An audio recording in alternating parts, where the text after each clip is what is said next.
మీ business ఏదైనా మీ ఊర్లో promotion చేయాలంటే అది సుమన్ టీవీతోనే సాధ్యం. ఇప్పుడే సంప్రదించండి.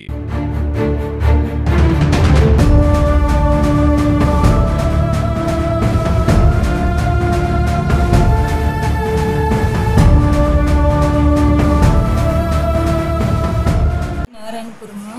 నిన్న పొద్దున్న బెంగళూరు నుంచి వచ్చినాను. పిల్లోళ్ళు టీసీ తీసుకుపోయి హాస్టల్లో చేర్పించాలి అనేసి కొద్దిగా అప్పులు చేసేసినాడు మా ఇంటి ఆయన.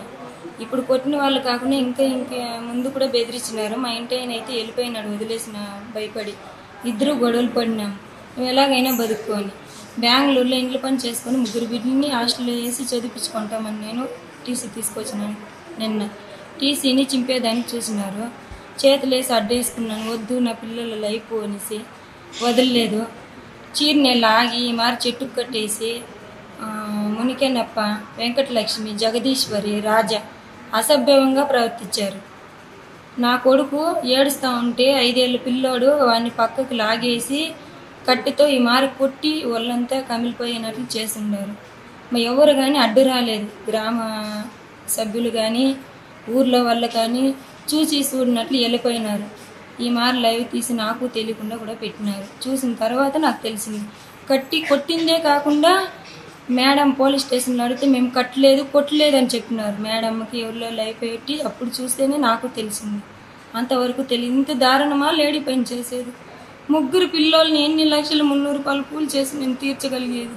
నా మొగుడు ఒకప్పుడు బాగుండేటప్పుడు డ్రైవర్గా జేసీబీ తీసి బాగా బతికినప్పుడు లక్షలు డబ్బులు ఇచ్చి డబ్బులు అడిగేవాడు పోయి ఇచ్చి మీ భార్య ఉంటే పిలుచుకొని రా అని చెప్పి అసభ్యంగా వడ్డీకి నా దగ్గరికి రానేవాళ్ళు. ఈ మారి చేసినందుకు మా అమ్మ వాళ్ళ ఇంట్లో ఉంటే అక్కడ గలాట్ పెట్టేవాళ్ళు. అక్కడ ఉండకుండా బెంగళూరులో పోయి తలదాచుకొని ఇంట్లో పని చేసుకొని బతికేదానికున్నా. నిన్న వస్తే ఈ మారి చేసి ఉండారు. మేము ఎలా బతకల్లా? ఏదైనా సాయం చేస్తారని కోరుకుని ప్రాణంతో ఉండాను. లేదు మేము కూడా మా వల్ల ఏది కాదు అంటే మేము సూసైడ్ చేసుకోవాలి. నా మొగుడు వరకు తెలియదు. నా మొగుడికి తెలుసుంటే వచ్చిండేవాడు. నా మొగుడికి తెలిసిండేనట్లు లేదు. ఒక 6 నెలల క్రితం నా మొగుడిని నేను అవసరం లేదు నువ్వు ఏ మారి చేస్తూ ఉన్నారు, ఇంటికి బీగాలు వేసి కూడా బెదిరిస్తారు. అప్పుడు కూడా నేను పోలీసులకి ఇన్ఫామ్ చేయలేదు. తీసుకున్న తప్పుకు మనం తిరిగి ఇవ్వాలనే ఆలోచనతో నీతికి పడి నా ముగ్గురు పిల్లల్ని బీగాలు పగిలి కొట్టి బియ్యం ఎత్తుకునే దానికి పోతే మళ్ళీ బీగాలు వేస్తాం, ఇంకొకటి కాకపోతే అని బెదిరించినారు. ఊరికి పోయేదానికి లేదు, వచ్చేదానికి లేదు. ఎవరు నియమాల వల్ల తెలియదు. ఎవరు లేరు మాకు. పోలీస్ స్టేషన్ తరపున పోతే మేము డబ్బులు విసిరేస్తే మా వల్ల అవుతుంది, మేము మొగిని ఎత్తుక్కొచ్చి చంపేయగలుగుతాము అని బెదిరించినారు. కొట్టి గిల్లి మారి చేసినారు. మిత్రులకు నమస్కారం.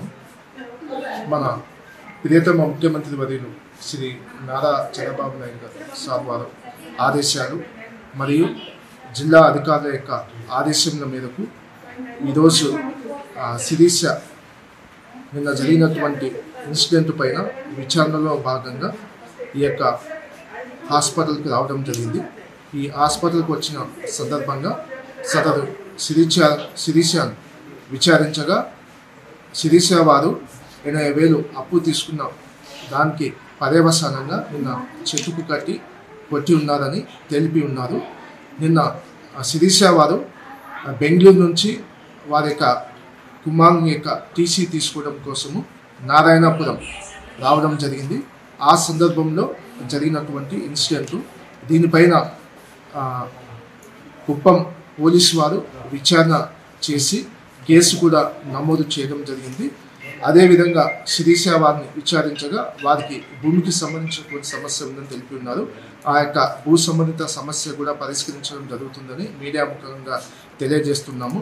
వారి యొక్క పెద్ద కుమార్తెకు విజిలాపురం హాస్టల్ నందు ప్రవేశం కోసము సీటు కావాల్సి ఉన్నదని తెలిపి ఉన్నారు. ఆ యొక్క ప్రవేశానికి సంబంధించి కూడా అధికారులతో మాట్లాడి అక్కడ చేర్పించడం జరుగుతుందని మీడియా ముఖంగా తెలియజేయడం జరుగుతుంది. కుప్పం నియోజకవర్గము, కుప్పం మండలం నందు ఇటువంటి పర్యవసనాలు మరొకసారి పునరావృతం కాకుండా తగిన రీతిలో చర్యలు తీసుకోవడం జరుగుతుందని, తగిన రీతిలో గ్రామస్తులకు, గ్రామ పెద్దలకు వీటిపైన అవగాహన కల్పించడం జరుగుతుందని మీడియా ముఖంగా తెలియజేసుకుంటున్నాం. నిన్నటి రోజున కుప్పం మున్సిపల్ 2వ వార్డు నారాయణపురంలో శిరీష అనే అమ్మాయి బెంగళూరులో పనిచేస్తూ వాళ్ళ కొడుకు చదువు కోసం టీసీ కోసము ఇక్కడ రావడం జరిగింది. సొంత గ్రామం అడవి కొట్టాల్లో వాళ్ళు జీవిస్తున్నారు. అప్పులు బాధ లేక వాళ్ళ అప్పులు తీర్చలేక బెంగళూరుకి వెళ్ళి కూలి పని చేసుకుని బతుకుతున్నారు.